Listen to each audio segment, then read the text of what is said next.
How you guys doing? Yeah. I used to have 2 kids. Now there's 3. And my wife says it's mine, so he just lives with us as well.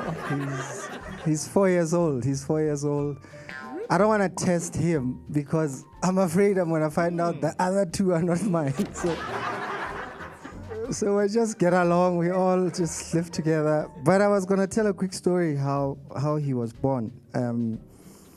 So I think in 2016 or 17, after being rushed to the hospital many times because I was stressing one black song is not going to sell out. And then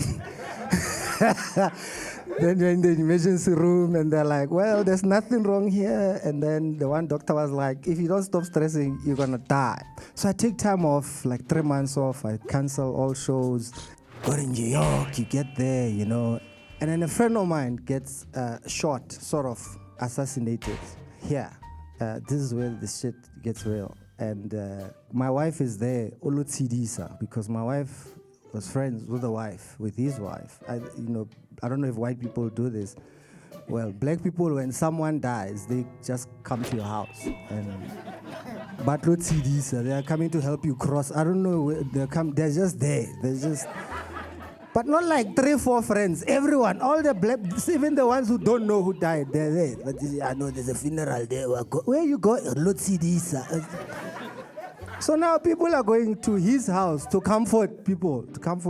And I'm like, I'm not sure if the people who shot my friend are coming back. Then I'm like, my wife is in that house, TDCing and making scones. I'm like, I can't. What if they come back and now my wife died over scones and comfort? Then I decided to fly back. to South Africa. But now I don't have gigs. I don't have gigs for 3 months. It is now July. Now I've got like, not a tender sort of, but inside the tender, it's like if you tendered and then you got the thing and then they're like, yeah, when you get this thing, David must get that. So then I've got this other tender inside the tender, but I didn't tender. So now I'm back in South Africa. I'm useless. I'm unemployed. My wife has a gig at the Durban July. And then I've got a meeting in Bethlehem, which is halfway to Durban, about the tender. It just happens to be the Durban July weekend. We've done the memorials. We've CDSat all over the country. My friend, I go to my tender meeting in Bethlehem on a Thursday. I drive there. I finish the meeting. I'm halfway to Durban. My wife will be in Durban, but she's got her own plans and a business partner. They've got their own accommodation, blah, blah, blah. I'm like, get on the N3. I left to Joburg, right to Durban. I drive to Durban. I go to Mpangeni. I go do Fisonene's gig. I do his gig Friday. Then I sell tickets to other tender people, but they're not connected to my tender. For the marquee where my wife is. So they buy tickets for the Durban July and then they have a house in Zimbabwe. So now they say, oh yeah, you can have a room. In Zimbabwe. I drive to Mpangeni Friday. I drive back. I'm like, I'm tired. Durban is far. Then I sleep in Zimbabwe by myself. And my wife is busy preparing. Saturday is the big day. It's the Durban July. Those don't know Durban July have never been Durban July. See, black people go to funerals tent, wedding tent, graduation. There's a tent somewhere in some township. Black people go there. It's free. They just go. There's a tent. They go. It's free. Durban July, basically, black people buy tickets for like 7,500 to 10,000 rand to do what? To go into another tent. And I went 3 years and I didn't even see a horse. It's amazing. Apparently it's a racehorse thing. So now I'm in there. Now I go to the thing Saturday night. I'm like, hey wife, are you coming with me? Yeah, I've got my own plans. Me and my friend. Okay, can I at least get some food? It's Saturday night. This happens every Durban July. Gateway Mall. KFC is the only thing that's open. Like 40 minutes waiting to order. In line. You're waiting in line to order for 40 minutes. And then you order, and then another 40 minutes, and then the food comes. And then I'm like, guys, your room is just here. Can I at least eat? I don't have to drive to Zimbabwe with now the food. on my lap, driving in the car. I mean, really. I'm eating in my wife and her friend's room, and then the friend gets a booty call. So now I'm like, well, thank you very much, guys. I've eaten. I'm now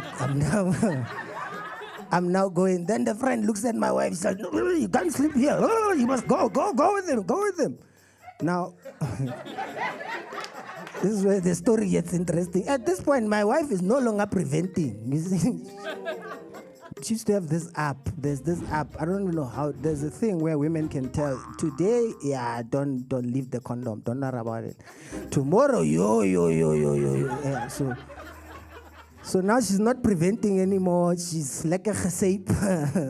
I'm sober. I know exactly what's happening. Now she's coming with me to Zimbabwe. Now she's coming with me to Zimbabwe. Look, those houses in Zimbabwe, when you rent them, even if you didn't plan to have sex, just walking in the room, hey, look at these sheets. Yeah. No, definitely, whether you're alone or with someone, yeah, no, sex will happen here. So now we have sex. Now, well, I don't even know. So we have sex like a big new.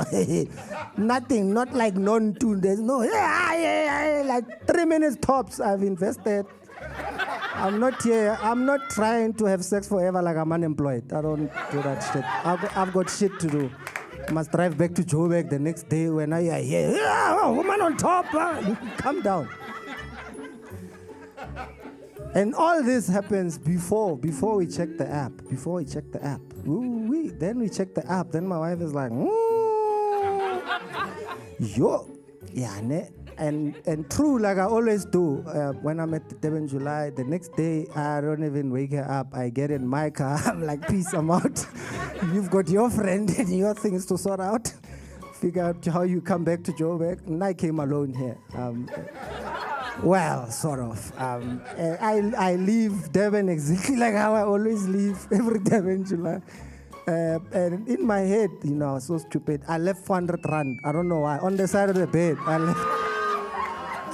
I don't know why I did that. My wife is like, what's this for? I'm like, Uber. I don't know, breakfast. No, I forgot it. Sorry, it's a mistake. It's like, I don't know. I haven't been to the Durban July in a while. I don't know if it's still 400 rand. But, I don't know. I don't know what happens now. And so now I go back to the States. And like a few weeks later, I get an SMS. The fruit phone. The message comes in. You see at the top, it goes, ooh, and then it goes away. And then it comes in, it says, I think I'm pregnant. Ooh, and then it goes. But depending on the settings, sometimes you don't see the name, you see the message. You don't see sometimes you see the contents, you don't know where. Sometimes you see who, you don't know the content. Depending on your settings. I'm like, ooh, the message comes in, you don't check it, the fruit phone reminds you. Ooh, message comes back, I think I'm pregnant. Ooh, I panic, I shit myself. I open, thank God it's my wife. Oh my God. Jesus. And that's really the story of how my 4-year-old was born.